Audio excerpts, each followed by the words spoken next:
pigilan sa mga insertions ko. Huwag ka nang makialam sa budget. Na ginagawa ko lang ang mga utos niya tungkol sa mga insertions na sinasabi niyang hindi na raw niya makilala. Nagsabi na pinapa-insert ng mga projects ang Pangulo na worth 50 billion pesos. Naging malinaw sa akin na siya mismo ang nag-utos kila Secretary Mina Pangandaman at Yusek Adrian Bersamin ang gusto niya ng 50 billion pesos na insertion. Ngunit ang sagot ng Pangulo, humingi ka ng bago or dagdag na insertions. Bakit hindi niya agad tinanggal noon pa? Kasi mismo siya ang nagbibigay ng utos. Ako mismo ang nakasaksi at nakausap ng mga taong direktang sangkot. Hindi lang po ang Pangulo ang may insertion sa budget. Pati po si Congressman Sandro Marcos,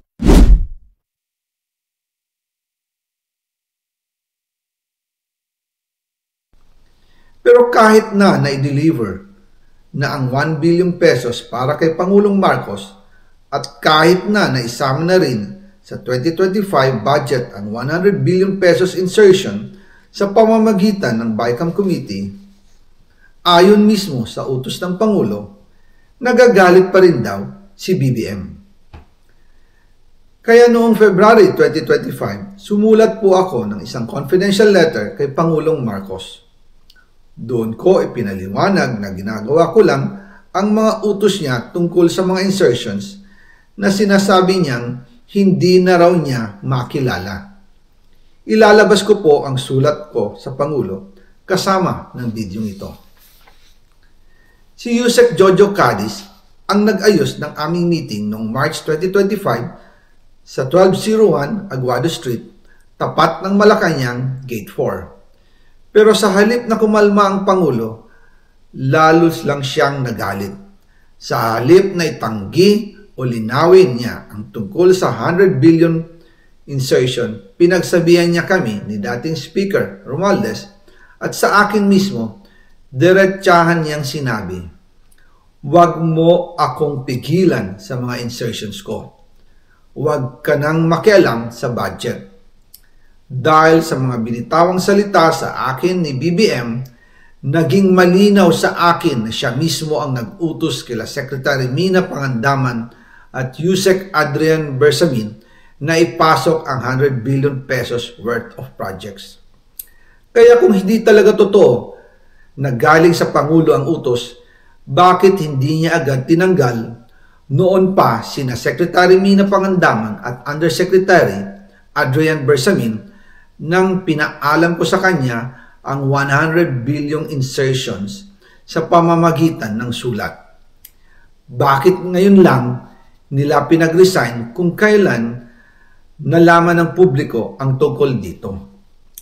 And also kinausap ako ni Yusek Jojo Cadiz at nagsabi na pinapa-insert ng mga projects ang Pangulo na worth 50 billion pesos. And sinabi ko kay Yusek Jojo na meron ng instruction kay Secretary Mina Pangandaman at Yusek Adrian Bersamin about the 100 billion pesos insertion. And sabi niya, kakausapin niya ang Pangulo na kung pwede, doon na lang i-charge ang gusto niya ng 50 billion pesos na insertion. Ngunit ang sagot ng Pangulo, humingi ka ng bago or dagdag na insertions. Doon po nakita at naramdaman na hindi pwedeng sabihin ng Pangulo na wala siyang alam sa mga nangyayari. Kasi mismo siya ang nagbibigay ng utos. Ako mismo ang nakasaksi at nakausap ng mga taong direktang sangkot. Kaya hindi na pwedeng maghugas kamay at magturo na parang inosente. At kung titingnan ninyo ang 2026 budget, may panibago siyang 97 billion insertions. Pero ngayon, ipinasok na mismo sa President's Budget or NEP 2026. Yan po ang kinumpirma ni Secretary Manny Bunoan na may instructions ang Pangulo na magpasok ng 100 billion ulit sa President's Budget. Kaya wala na siyang pwedeng ipamigay. Ito ay nalaman ko noong May 2025 sa meeting namin kasama si dating Speaker Romualdez sa number 30 Tamarind Street, Forbes Park. Kaya nang nadiskubre ng House of Representatives ang insertion sa flood control sa 2026 budget, ibinilik namin ang DPWH NEP 2026 dahil mali na ito at panibagong flood control projects na naman. Hindi lang po ang Pangulo ang may insertion sa budget. Pati po si Congressman Sandro Marcos, meron din pong pinapasok taon-taon. Noong 2023, may 9.636 billion pesos. Noong 2024, 20.174 billion pesos. At nitong 2025, 21.127 billion pesos. Lahat-lahat, ang kabuuan ay 50.938 billion pesos.